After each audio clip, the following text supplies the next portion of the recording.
ਦੀ ਰੋਟੀ ਪਕਾ ਕੇ ਖਾ ਲਾ ਬਣਾਉਣੀ ਬਸ ਭਿੰਡੀਆਂ ਬੜੀਆਂ ਕਰਨੀਆਂ ਮੈਂ ਤਾਂ ਸਵੇਰੇ ਬਣਾ ਕੇ ਜਾਂਦੀ ਸਾਰਾ ਐਸ ਵੇਲੇ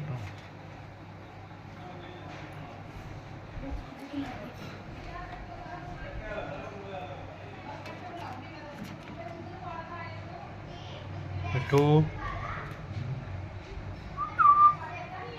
ਡੱਬੀ